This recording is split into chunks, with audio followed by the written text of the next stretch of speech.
一人ではまともに生きられない未熟な親の犠牲になっているのだから、子供はストレスや憎しみをどんどん溜めていきます。また、生きる力が育たずに自己肯定感を低くし、人生を不安や恐怖でいっぱいにしてしまいます。そして、このような状態になったことを自分が悪いからだと解釈します。そこでどんどん病んでいきます。こんにちは。自分探しイズムです。私はアダルト・チルドレンについての電子書籍作家で、現在のところ5冊中2冊でベストセラー1位を獲得しました。興味のある方は読んでみてください。概要欄にリンクを貼っておきます。前回はアダルト・チルドレンの依存心の治し方という動画を出しました。今日はその続きです。この動画では、親が病的に依存心が強かったらどうなるかということを考えてみましょう。前回の動画で、病的に依存心が強い人は距離感の近い人にしがみつく、相手をコントロールしようとする、そのためには何でもするという話をしました。つまり、病的に依存心が強い人はもっともらしいことを言い、相手を責めながら自分の望み通りに動かそうとしたりします。他にも泣いたり怒ったり落胆したり、ため息をついたり、いろいろな方法を使って相手を自分の都合のいいようにコントロールしようとします。これを子供にもするんです。病的に依存心が強い人は一人では生きていけないのだから、人生が不安で恐怖です。心配ばかりします。このものすごく大きい不安や恐怖や心配と、誰かにしがみつきたい気持ちや、誰かを必要としている必要性や、子供なしでは生きていけない切羽詰まった気持ちなどを愛と勘違いします。ここまで病的に依存心が強くなるというのは、愛されて育っていないので、本人は本当の愛を知らないのです。だから本人は本気で、この相手が必要で必要で必要で、心配で心配で心配な気持ちを愛だと思っています。こういう人も悪い人ではありません。悪気はありません。でも人間は不安や恐怖があると、まず何よりも安心を求めます。恐怖の中で生きている人は安心したいがために、自分の要求ばかりに気を取られて、相手の要求に気を配れません。相手に関心がいきません。それが人間です。つまり、病的に依存心が強い親は、言葉と無意識が違うんです。このような親が、あなたを愛していると言っても、私の言うことを聞くあなたを愛している。私の役に立つあなたを愛しているということです。だから、欠点は直せという無言の圧力が含まれています。あなたを愛しています。でも欠点は直しなさい。これは矛盾しています。無意識の部分では、あなたに欠点があるので、私はあなたを利用できなくて困っています。だから欠点を直しなさいと感じているんです。でも人は誰でも自分をそのような卑しい人間だとは思いたくないので、あなたを愛しています。あなたのために言っています。と合理化します。でもこれは言葉だけで、その言葉の奥に隠されているものは真逆なものなので、子供は親にこんなに愛している、こんなにしてあげたと言われても、なんか違う、なんか満たされない、なんか寂しいと感じるんです。ただの一度も心を汲んでもらったことがないのだから、寂しいのは当たり前です。心が未成熟の親が、あなたのために言ってるの。あなたさえ幸せになれば私はどうでもいいの。子供のために離婚しないの。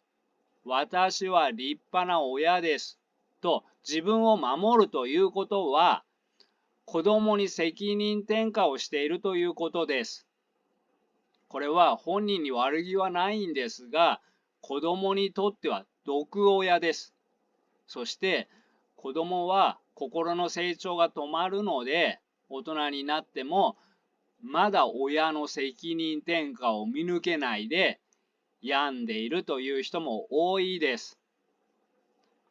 心が未成熟の親に責任転嫁をされて育ってくる人は多いですが、親の正体が見えてくると、親の責任転嫁を見抜けるようになってきます。なので、もう少し病的に依存心が強い親の特徴を考えてみましょう。病的に依存心が強い親はいくつか特徴がありますが、まず心の中ですが、依存心が強い親は、こう思ってもらいたい、こう思ってもらいたくないというのがとても強いです。そして苦労の多い大変な子育てをしているので、感謝されたいというのが強いです。感謝されたいから何かをするぐらいです。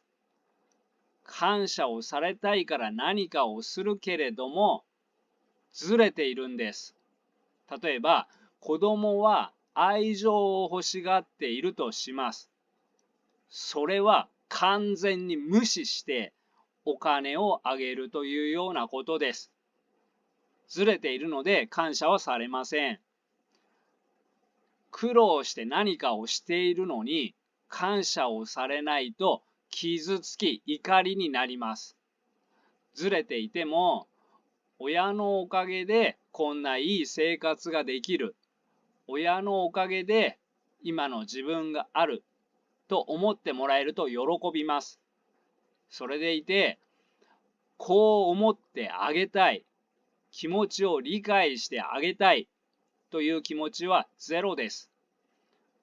子供の気持ちを理解しようとする姿勢も理解する能力もないので、子供にうざがられている、迷惑がられているということも理解できません。また、病的に依存心が強いということは、心の触れ合っている友達がいません。だから、配偶者にしがみつきます。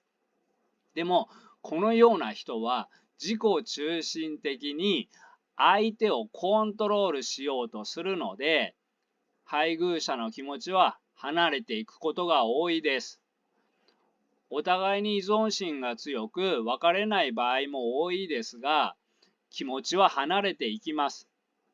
このようにどんどん人が離れていってしまうので、最終的には離れていかない子供にしがみつくしかないんです。小さい子供は一人では生きていけないので、親を理想化します。つまり自分の心を削られても、親がおかしいとは見抜けません。親も子供がいなければ生きていけない。子供も親がいなければ生きていけない。こういう時は力のある親が勝ちます。親は子供の心を食い尽くせます。食い尽くし方はいろいろありますが、不安で不安で不安、心配で心配で心配なのだから、安心するために子供を徹底支配します。病的に依存心が強い親すべてに当てはまるわけではないですが、次のようなケースが起こりがちです。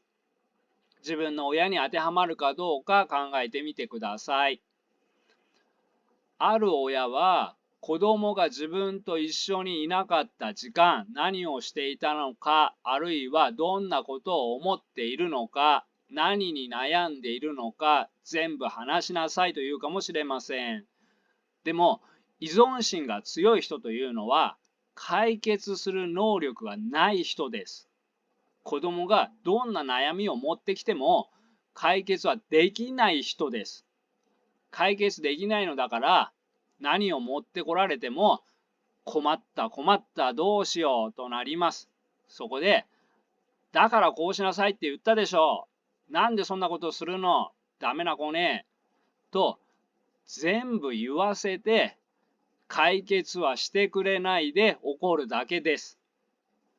また別のある親は、どこに行くのか、どんな友達と遊んでいるのか、どんな恋人と付き合っているのか、このようなことまで管理しようとするかもしれません。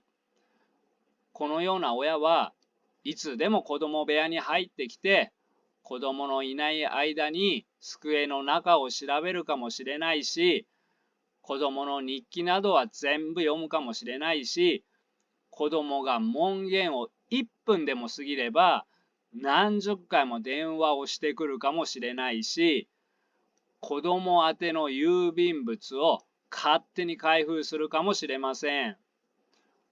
子供がいるときは、部屋で何をしているのかを管理するために、忍び足で階段を上がってくるかもしれません。依存心が病的に強ければ強いほど、徹底的に管理し、徹底的に支配します。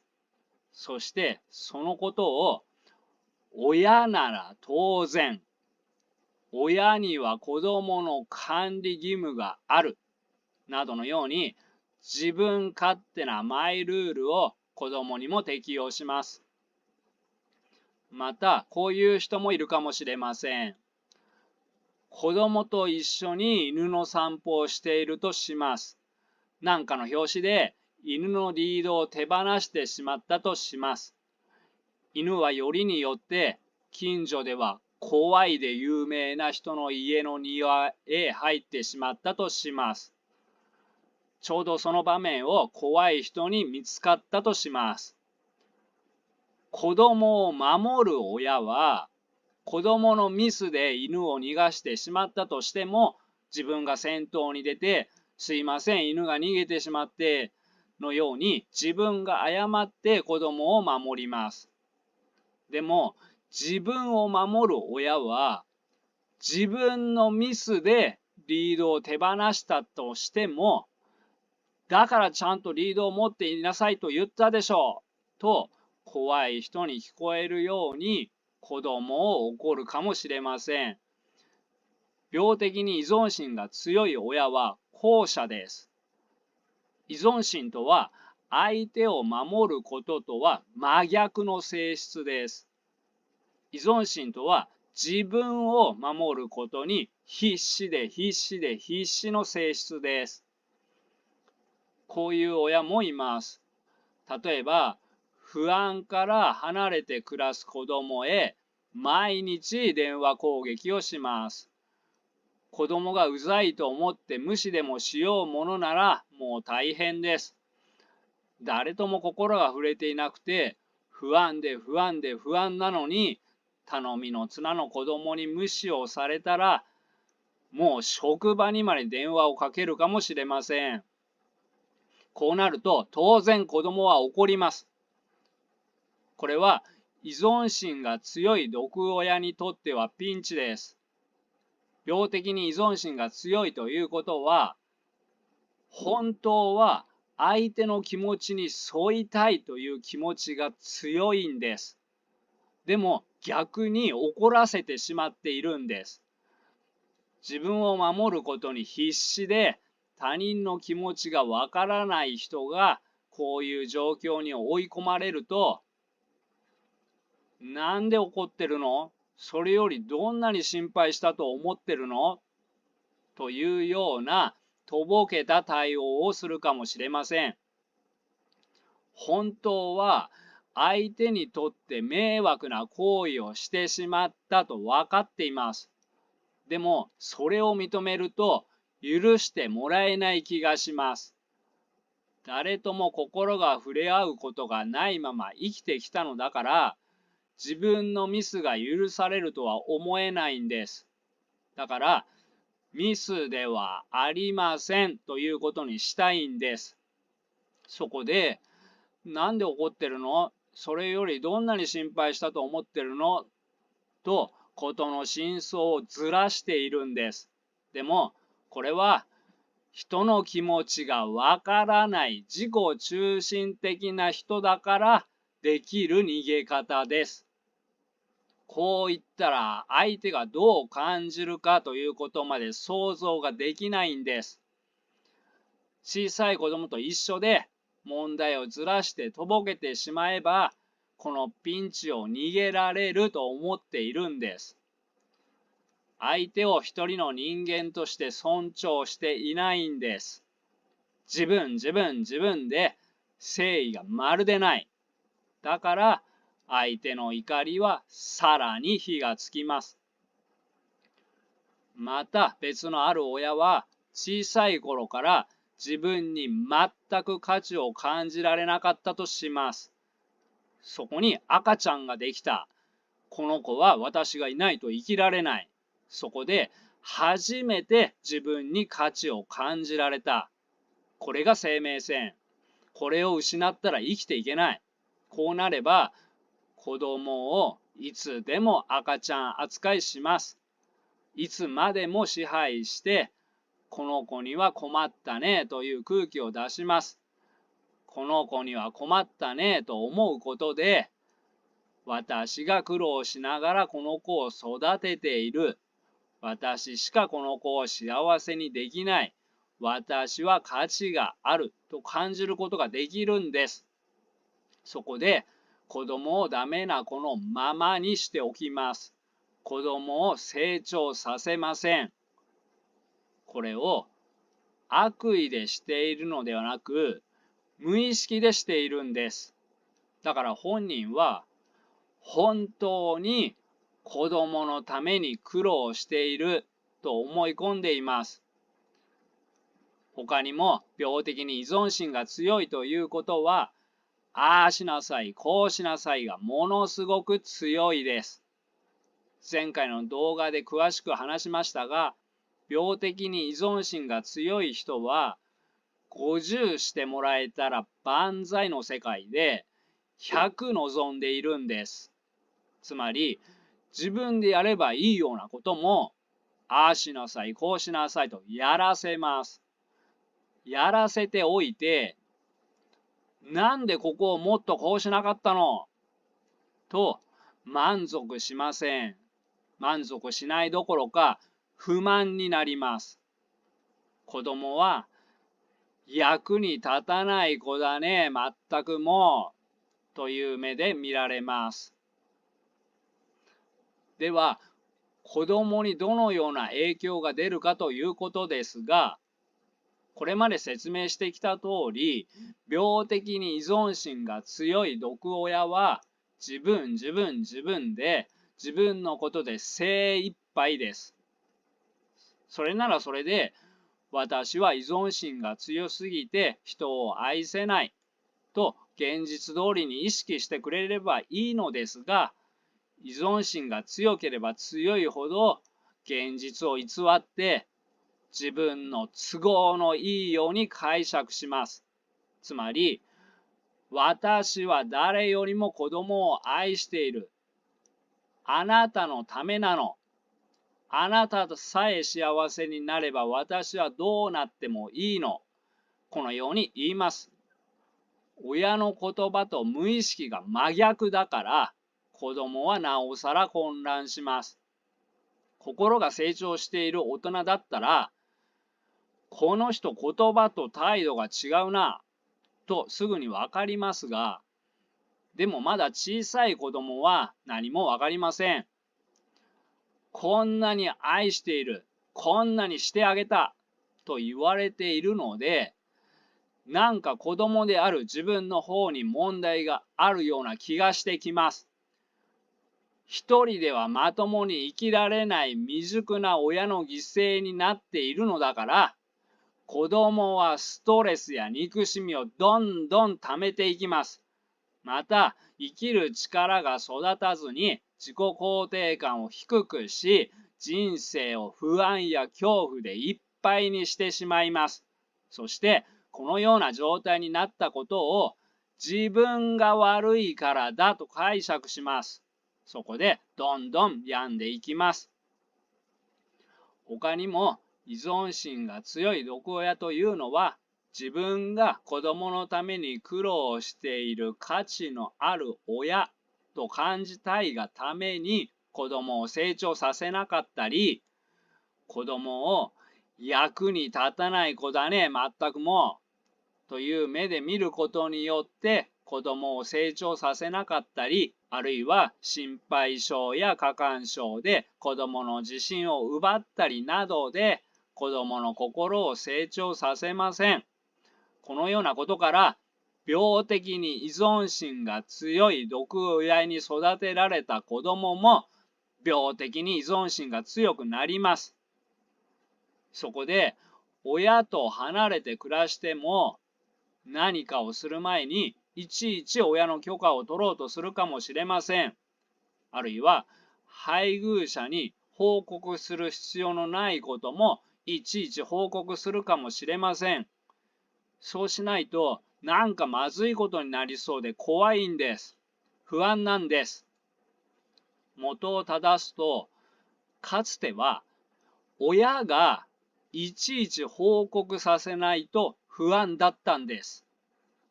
その親をまだ心の中に内面化しているんです。離れて暮らせば万事 OK ではありません。離れて暮らしても毒親が心の中にいればどんどん弱くなっていきます。また、依存心が強い親は相手を利用します。とことん利用します。このような親に育てられた人は、ありのままの自分が愛されるとは理解できなくなります。自分が何かをしなければ何かをしてもらえない。このような認知を固めます。そこで親がずっとやっていたように何かを得るために先に何かを与えるんです。それも相手の欲しいものを与えるのではなく、自己中心的に自分があげれるものを与えて、これをあげたんだからあなたはこれをしてくださいねという無言のプレッシャーを送るような人になります。さらに小さい子供は親に守ってもらうことで、周りは味方だ、誰かが助けてくれる、この世界は安全だなどの感じ方を心の深い部分に記憶します。これがあるから後の人生を楽しく生きていけます。でも病的に依存心が強い親は子供を犠牲にして自分を守ります。こうなると子供は周りは敵だ、誰も助けてくれない、この世界は危険だなどの感じ方を心の深い部分に記憶してしまうかもしれません。こうなると人生は不安で恐怖で地獄でしかありません。虐待、暴言、ネグレクトをする親だけが毒親ではありません。子供に与える深刻な影響を考えると、病的に依存心が強い親も毒親です。虐待、暴言、ネグレクトをされていると、子供は早い段階でこの親は毒親と気づきます。割と早い段階で毒親を諦め家を出ていくかもしれません。でも病的に依存心が強くて子供にしがみつく親はじっくりじわじわと子供を蝕んでいくので、子供はすぐには気づかないんです。自立できる力を奪われてからやっと気づくんです。気づいても自立できる力を奪われているので、毒親へ依存を続けて完全に病んでしまう可能性があります。早く自立できる力を取り戻さないといけません。病的に依存心が強い毒親と共依存している人は、自立を何か親を見捨てることとか、いけないことをしているような気持ちになる人が多いです。特に自立に恐怖を感じていればいるほど、親から離れることに罪悪感を感じます。誰でも自分を悪く解釈したくないんです。だから自分が弱くて出られないだけでも、親のために出て行ってはいけないと感じるかもしれません。防衛規制で無意識のうちにそのように解釈しているかもしれません。また、甘えている、楽をしたい、温室にいたい、こういう時は、私は絶対に一人では生きられないと思い込むかもしれません。そして絶対に一人では生きられない理由を後から探します。例えば仕事がないから、体が弱いから、このように探せば理由なんて見つかります。そして理由を後付けした場合、この理由を手放すわけにはいきません。つまりずっと仕事が続かない、ずっと病弱という状態を自ら作る人がいます。もちろん意識では早く仕事が欲しい、早く体を治したいと思っています。でも無意識ではその逆を望んでいるということがあります。依存心が強い人は嫌いな毒親にも依存します。嫌いでも自分が我慢すればいいやとなります。自分の本心より頼りたいを優先すると生きる能力を失います。自分を失います。人生を失います。希望のある人生を失うだけではなくて、ただ生きるだけでも不安で恐怖でとても怖い世界に閉じ込められてしまいます。毒親からの自立が遅れれば遅れるほど地獄のそばまで連れて行かれます。人を利用して生きるような自己中心的な毒親にいつまでも依存していると、最終的には地獄のそばではなく本当に地獄に落とされるかもしれません。だからまず自分が優しくて親のそばにいるのではなく、親がかわいそうだからそばにいるのではなく、これは依存心だと認めることです。自分は弱くて甘えているんだと認めることです。次に自分で心を育てることです。ではポイントを振り返ります。病的に依存心が強い毒親は愛されて育っていないので、心の底に自分は愛されないという思い込みがある人が多いです。でも愛情飢餓なので愛が必要で必死です。また誰とも心が触れ合わずに生きているので不安で心配な世界で生きています。この心理状態では自分と自分だけにしか関心がいきません。こうなると悪意はなくても心に余裕がないので、子供の気持ちを理解してあげることや子供を愛してあげることができません。でもそれを認めることもできません。また自己中心的に子供を利用するし、不安から子供を徹定的に支配、管理するかもしれないし、子供より自分を守るかもしれません。それなのに、あなたのために言ってるのと言います。そして、本当は自分自身が心配で心配なのに、それを子供に投影して、子供が心配と言います。本気でそう思っています。でも、子供が自分の思うようにならないと子供を責めます。言葉と無意識が真逆なので、子供は混乱して心の成長が止まります。子供の心が成長するためには、安全と安心が必要です。いつでも味方になってくれる、守ってくれる人がそばにいることと、助けを求めたときに応じてもらえる安心感が必要なんです。心配性から子供にしがみつく親や過干渉の親は、子供を愛している、子供が心配、子供さえ幸せになってくれればそれでいいと言いますが、ベクトルが自分に向いているんです。つまり、自分の都合で子供に絡んでいます。子供の心が成長する条件は、今言ったように、求めた時に、いつでも味方になってくれる人が助けてくれるという状況があることです。